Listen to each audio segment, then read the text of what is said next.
오늘 은혜 주실 기록된 하나님 말씀 잠언서입니다. 23장 22절에서 26절까지입니다. 잠언 23장 22절에서 26절까지. 찾았으면 우리 함께 읽겠습니다. 시작. 너를 낳은 아비에게 청종하고 내 늙은 어미를 경히 여기지 말지니라. 진리를 사되 팔지 말며 지혜와 훈계와 명철도 그리할지니라. 의인의 아버지는 크게 즐거워할 것이요 지혜로운 자식은 낳은 자는 그러므로 즐거울 것이니라. 내 부모를 즐겁게 하며 너를 낳은 어미를 기쁘게 하라. 내 아들아, 내 마음을 내게 주며 내 눈으로 내 길을 즐거워할지어다. 아멘. 5월이 되면 천국 방언을 가르쳐 드렸었는데 금년에도 한번 시험을 해보겠습니다. 5가지인데 시작.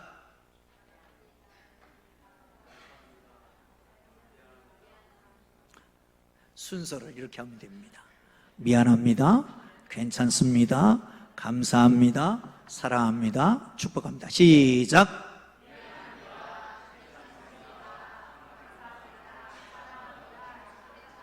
심히 걱정되는 일일세. 다시 한번 가르쳐 드릴게요. 미안합니다, 괜찮아요, 감사합니다, 사랑합니다, 축복합니다. 시작.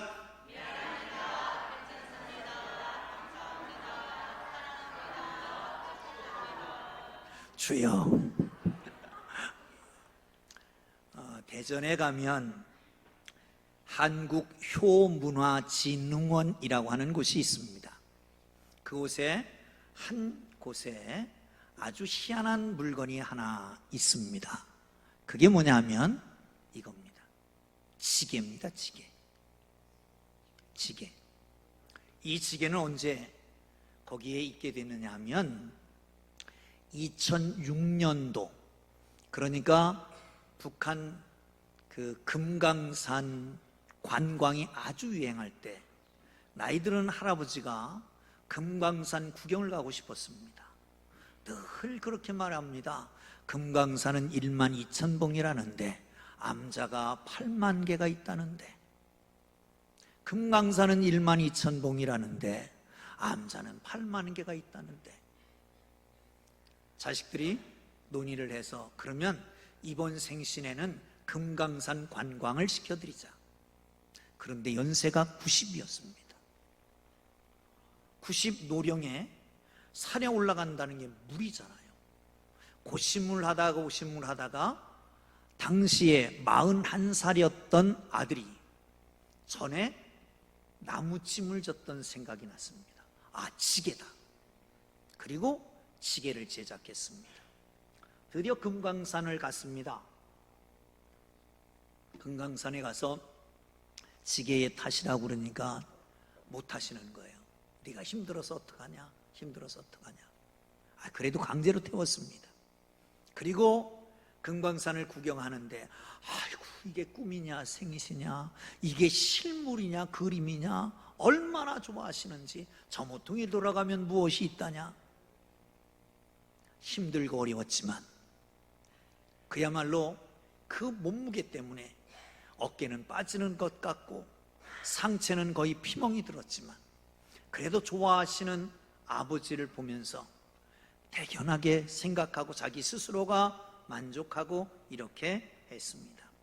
이 소식이 멀리 알려지게 됐고 중국에 있는 산동 TV에서는 효심이 태산보다 더 높다라고 하는 평을 받았습니다. 결국 중국의 초청을 받아서 태산도 올라가는 관광을 해드리는 기회가 오게 됐습니다. 그 후에 한국에서 현대시조를 통한 효문화진흥 방안이라고 하는 논문을 발표하고 효 박사 학위를 받은 사람, 이군익이라고 하는 분의 이야기입니다. 그가 2017년에 금강산에 올라갔던 그 지게를 기증받아서 이 효문화진흥원에 지금 거기에 있고, 그리고 그 전시관에 금강산 지게효자라고 하는 것으로 붙어 있으면서 관광객들이 현대의 효행 실천 모범 사례로 우리에게 전해주고 있습니다. 여러분, 부모님의 상만큼, 우리가 세운 부모님의 상만큼 우리의 존재가 평가된다라고 하는 걸 아십니까? 부모님의 상을 격하시키면 그 순간 나는 격하될 것입니다. 부모님의 이미지를 높이면 우리도 높아지게 됩니다. 아버지의 이미지에서 우리는 공의와 선과 질서를 배우고, 어머니의 이미지에서 사랑을 배우고 은혜를 배우고 자비를 배웁니다.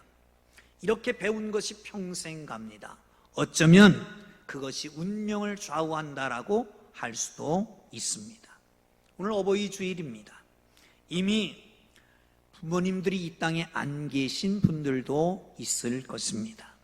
엄마 아빠 그러면 말만 들어도 가슴이 답답해지는 분도 있고, 엄마 아빠 소리도 듣기 싫은, 생각하기 싫은 사람도 있고, 말만 들어도 가슴이 저며오는 분도 있을 수 있습니다.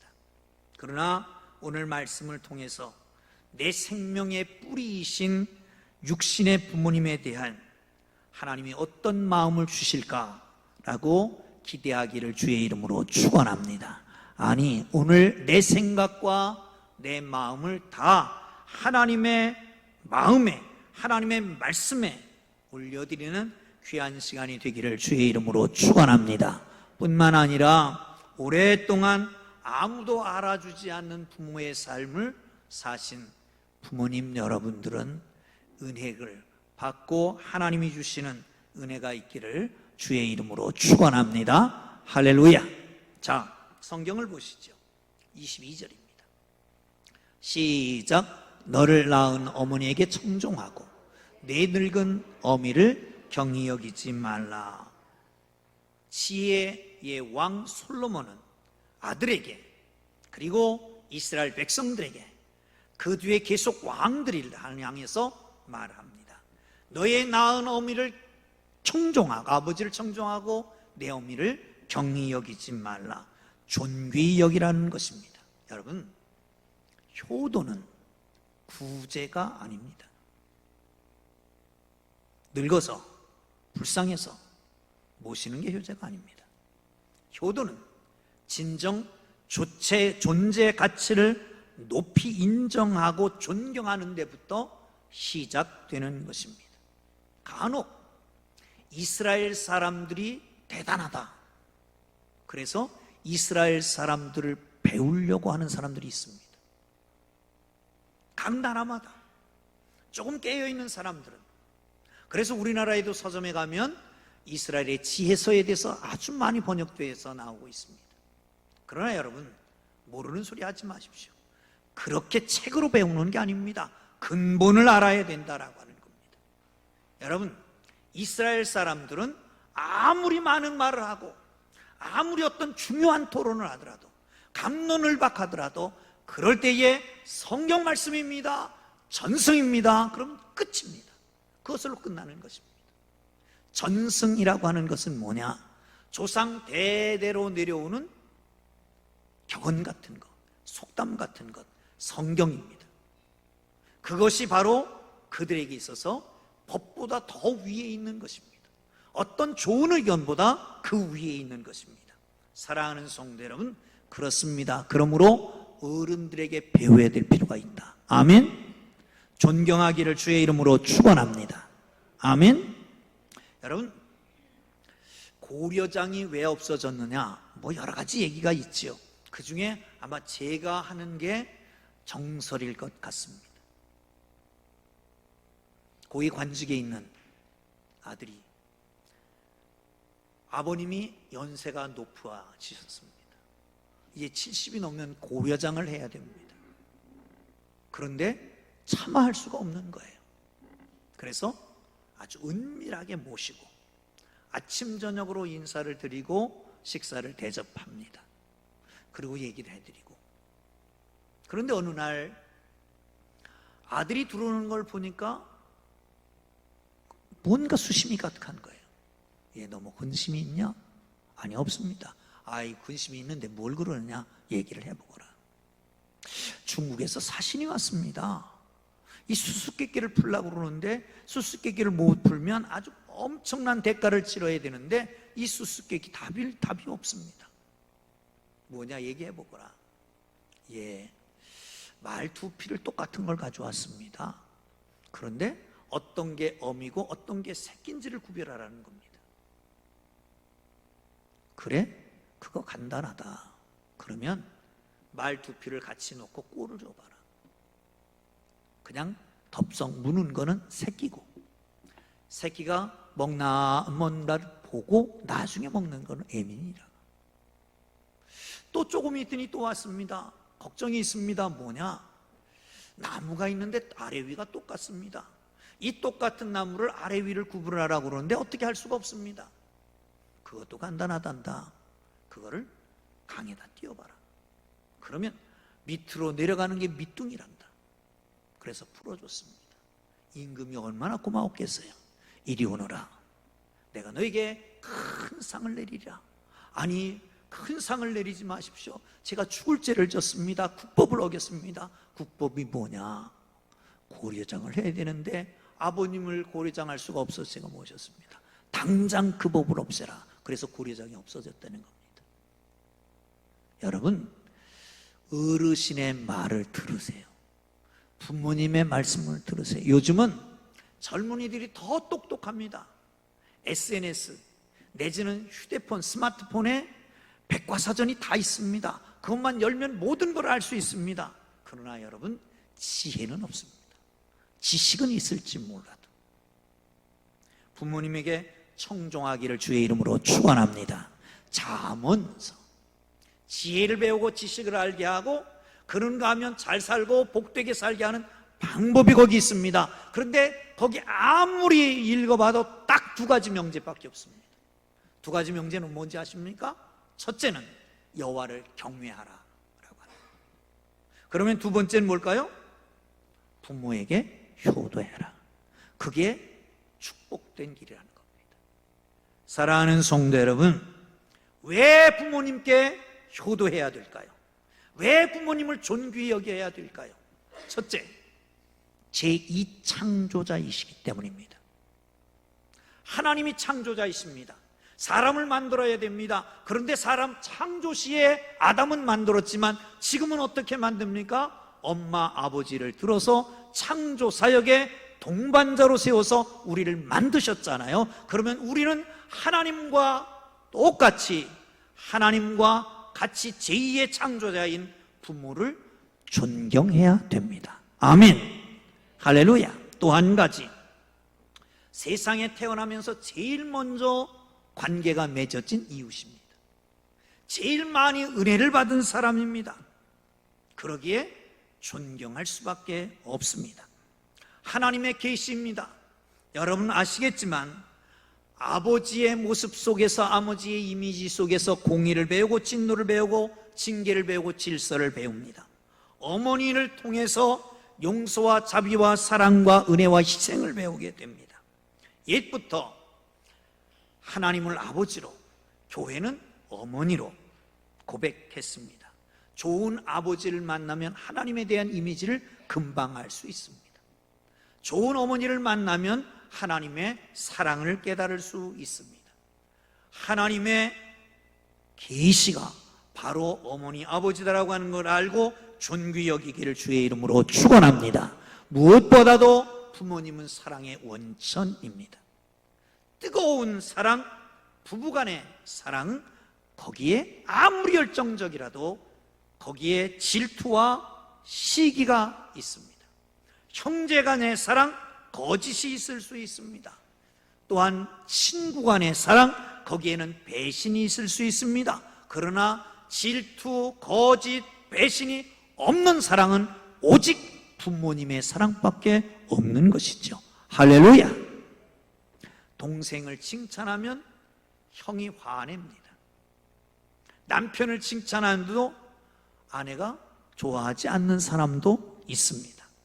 왜? 거기 시기 질투가 있기 때문입니다. 결혼 주례를 하다 보면 아주 신랑이 늠름합니다. 멋집니다. 신부가 아름답습니다. 그래서 한마디 하지요. 신부가 아주 곱습니다. 신랑이 늠름합니다. 심지어는 신랑이 아버지보다 훨씬 잘생겼습니다. 그래도 아버지들은 화 안 내요. 그게 부모님입니다. 시각장애인, 말을 할 수 없고 들을 수 없는 사람 하면 딱 생각나는 사람 헬렌 켈러입니다. 설리반 여사가 잘 가르쳤습니다. 많은 걸 가르치고 마지막에 하나님에 대해서 가르쳐야 되는데 어떻게 가르칠까? 고심고심하다가 소재를 하나 찾았습니다. 그리고 어느 날 나이가 많이 들었는데도 불구하고 그 헬렌 켈러의 손을 어머니의 젖가슴에 넣습니다. 그리고 몇 마디 부연 설명을 합니다. 그럴 때 갑자기 하나님, 나는 이미 알았습니다. 이렇게 고백했다고 그럽니다. 어머니의 젖가슴을 만지는 순간 하나님을 알게 됐다는 거 아니겠습니까? 사랑하는 성도 여러분, 하나님의 사랑의 그림자여 상징인 어머니의 사랑, 우리는 그 사랑을 받고 지금까지 살아왔습니다. 그 아버지의 사랑을 받고 지금까지 살아왔습니다. 그러므로 제2의 창조자이시요 특별한 이웃이고 하나님의 계시자요 대리자요 하나님의 사랑의 원천인 부모님을 존귀 여기기를 주의 이름으로 축원합니다. 할렐루야. 부모님을 기쁘게 하십시다. 25절 봅니다. 시작. 네 부모를 즐겁게 하며 너를 낳은 어미를 기쁘게 하라. 아멘. 솔로몬은 계속해서 말합니다. 부모님을 기쁘게 해드려라. 부모님을 기쁘게 해드려라. 여러분, 어떻게 하면 기쁘게 해드릴까? 제가 몇 가지 생각해 봤습니다. 한번 지켜보시면 좋겠습니다. 첫째, 효자는, 한문으로 효자는 늙을 노자 밑에 아들 자자입니다. 늙은 아버지를 업고 나들이 하는 겁니다. 여러분, 여행 갈 때 자기들만 가지 말고 부모님 모시고 가십시오. 두 번째, 용돈을 드리십시오. 뭐니 해도 뭐니가 제일 좋습니다. 그런데 천마디 말 필요 없습니다. 용돈 두둑하면 끝. 그런데 한번 짚고 가십시다. 왜 10년 전에도 10만 원, 10년 후에 지금도 10만 원 용돈을 드립니까? 물가 상승률은 반영 안 합니까? 좀 올려드리세요. 아멘을 안 하시네. 어르신들이 안 계시나 보네. 사랑하는 성도 여러분, 어떻게 하면 기쁨을 드릴 수 있을까요? 찾아뵙는 겁니다. 제일 훌륭한 사람은 부모님을 모시고 있는 사람. 두 번째 훌륭한 사람은 자주 찾아뵙는 사람. 세 번째 훌륭한 사람은 전화를 자주 드리는 사람이라고 합니다. 치매는 왜 생길까?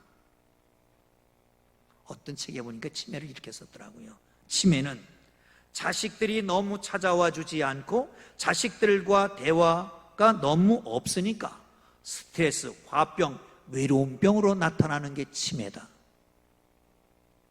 다시 한번 읽어드릴까요?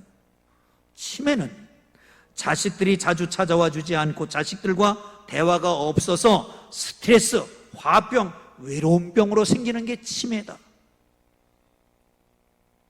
자주 찾아뵙시오.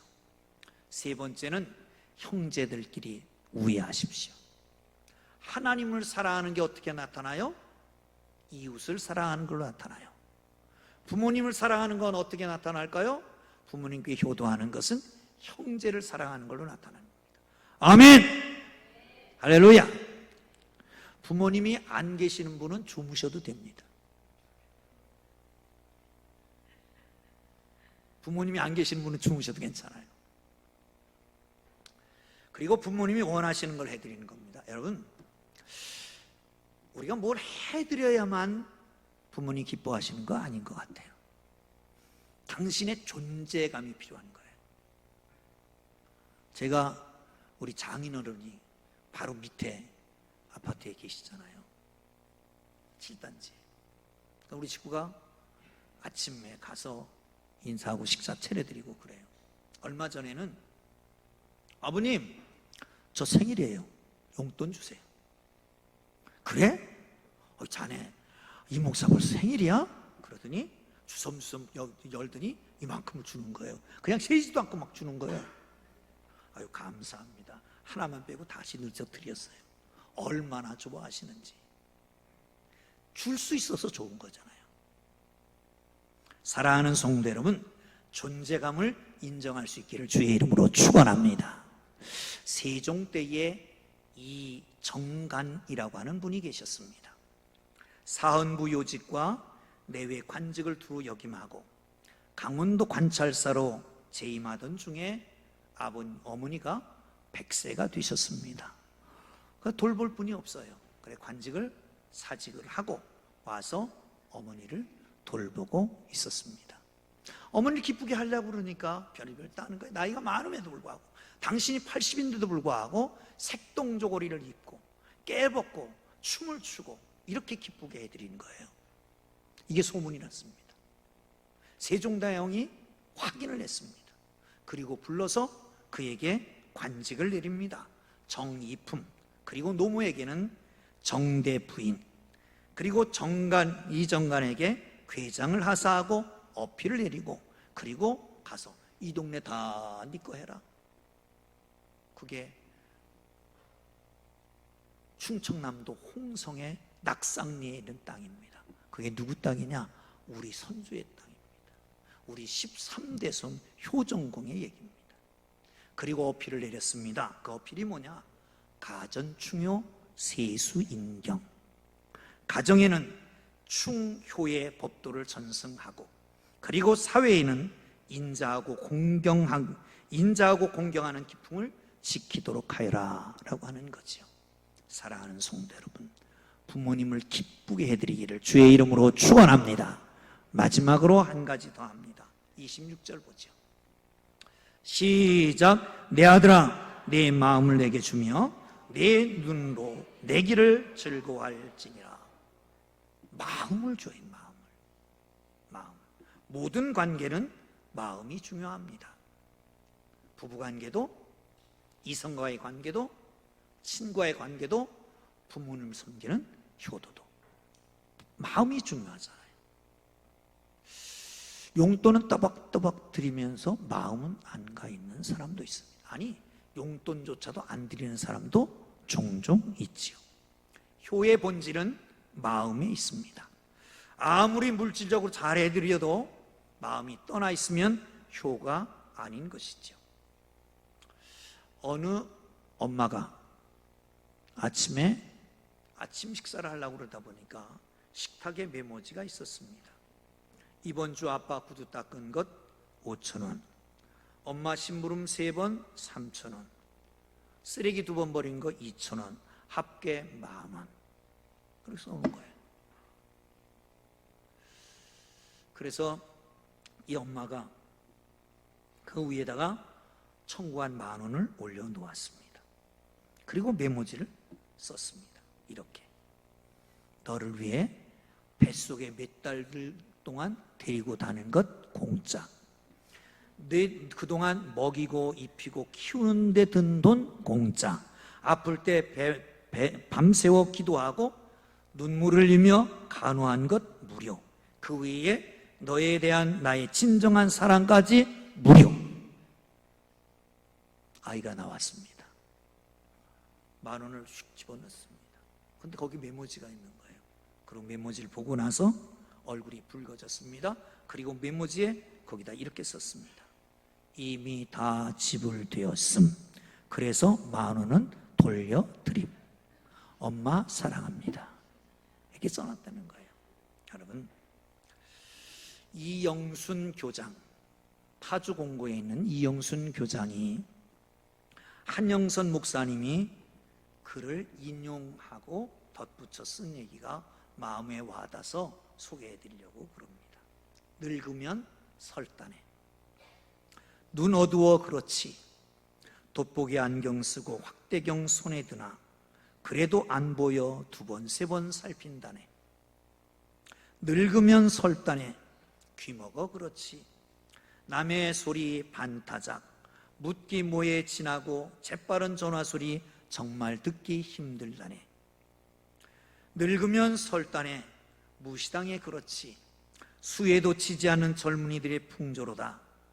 무언가 저들끼리만 쑥덕쑥덕 하누나 늙으면 설단에 짝이르니 그렇지 백년해로 약속 어겨 어느 한쪽 먼저 가니 남은 쪽은 외로움이라 무엇하니. 늙으면 설단에 병들어 그렇지 내 몸은 내 몸이라 내 마음대로 못하니 옆에서 돌보지 않으니 꼼짝 못해 답답하지. 이런 시입니다. 여러분 전혀 마음에 와닿지 않죠? 그런데 조금 이해되는 것 같아요. 부모, 자식 간에 마음이 멀어지면 그렇게 느낄 때에 섭섭함이 이루 말할 수가 없을 겁니다. 아무리 용돈을 드려도 마음이 멀어지면 불효인 것입니다. 용돈은 온라인으로 꼬박꼬박 폰뱅킹으로 보내면서 마음은 어머니 아버지와 멀어져 있다면 큰일 아닐까. 해가 지나면서 철이 들어가면서 어버이 주일이 오면 머릿속에 자꾸만 되뇌이는 사건이 있습니다. 군에 입대한 지 2년 시간이 지나고 1977년 늦여름 폐결핵으로 국군 마산 통합병원으로 후송돼서 얼마 안 되었을 때입니다. 전에는 아버지 앞에 한 말씀도 드리지 못했습니다. 그냥 말씀이 법이었습니다. 그런데 안 될 것 같았습니다. 구병동, 사병동과 구병동은 중환자 병동입니다. 옆에서 전우들이 죽어나가기도 합니다. 아침에 일어나면 시트가 뻘겋게 각혈로 젖어 있습니다. 안 되겠다 싶어서 감히 아버님 앞에 한마디 말을 올리기로 결정하고 용기를 내서 장문의 편지를 썼습니다. 아버님 전 상백시 불초소생 졸필 들어 문안 올립니다. 기체의 일양 만강하옵시며. 내용은 군생활 중에 병들었던 것, 지금 투병하고 있는데 마산 통합병원 구병동은 중환자 병동이라서 지금도 한 사람씩 죽어나가고 있는 병동입니다. 그야말로 죽음이 한 발짝밖에 되지 않습니다. 그래서 마지막으로 아버님께 당부의 말씀 올립니다. 아버님께서 이제라도 교회에 나가셔서 예수를 믿으시고 구원받으시고 불초소생을 위해서 기도드리시면 하나님께서 불초소생을 소생시켜 주실 것 같습니다. 부디 마지막 원하오니 예수 믿으세요.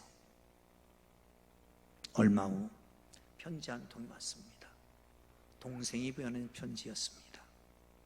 형, 어느 날, 그러니까 형에게서 편지를 받으시고 난 다음 주일날 아침 일찍 일어나시더니 의관을 갖추고 앉아 계셔서 어디 외출하시려나 하고 무심코 교회 가려고 나서는데 뒤에서 아버님이 카랑카랑하던 목소리는 어디 가고 부드러운 음성으로 한풀 죽은 것, 한풀 꺾인 음성으로 얘야 나도 같이 가자 하시더라는 것이었습니다. 그때만 생각하면 가슴이 메어져 옵니다. 참으로 대쪽 같으신 분, 모든 가족이 예수 믿는데 내가 신학대학 간다고 하니까 네가 무슨 신학대학이야? 거기는 공부 안 하는 애들이 가는 거고 너는 법관이 돼야지. 그리고 딱 돌아앉으셔서 말씀도 안 하시다가 이제 몇 날이 며칠이 지나고 몇 달이 지나고 그랬는데 그 편지 한 통 받고 지금이라도 예수 믿고 기도하면 그 셋째가 살 것 같다고, 한 번도 굽혀보지 않으신 그의 강렬한 의지를 끊고 얼마나 힘들게 그 의지를 굽히시고 한 번도 가보지 않은 힘든 길을 가셨을까? 어찌 그렇게 높은 교회 문턱을 넘으셨을까? 그 후에 편지 한 통이 왔습니다. 아버님의 편지입니다. 종준아, 이놈아, 살아야 효자니라. 병원에서 하라는 대로 하고 치료 잘 받고 하나님께 기도하고 어떻게든 살아라. 그래야 효자다. 내가 교회 간다. 내가 기도한다. 하나님이 살려주실 것이다.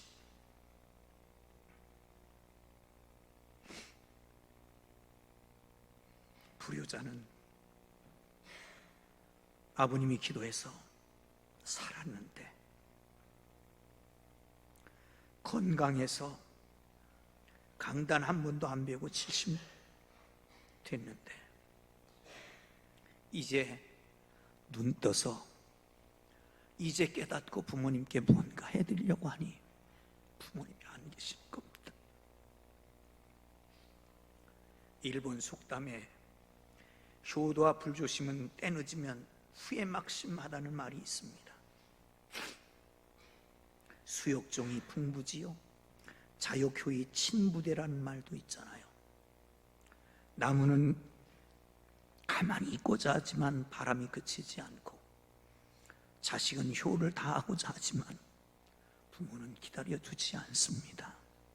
지금 만약 부모님이 살아계신다면 당신들은 정녕 행복한 사람입니다. 두 분 중에 한 분만 살아계셔도 이 또한 행복한 사람입니다. 아직 기회가 있기 때문에 그렇습니다. 그렇다면 형제는 없습니까? 하늘에서 보고 계시는 부모님이 형제 위하는 것이 당신에게 하는 것 같이 생각하실 것입니다. 주님 말씀하십니다. 내 부모를 공경하라. 내 부모를 존귀히 여겨라. 즐겁게 해드려라. 너희 낳은 어머니를 기쁘게 하라. 네 아들아, 네 마음을 내게 주며 내 눈으로 내 길을 즐겁게 하라. 늦으면 아무 소용없습니다. 효양은 해야 할 때가 있습니다. 여러분, 부모님 언제나 살아계시다고 생각합니까? 언제까지나 정정하고 계십니까? 아차하는 순간에 부모님과 이별하는 순간이 옵니다. 더 늦기 전에 해야 할 일, 바로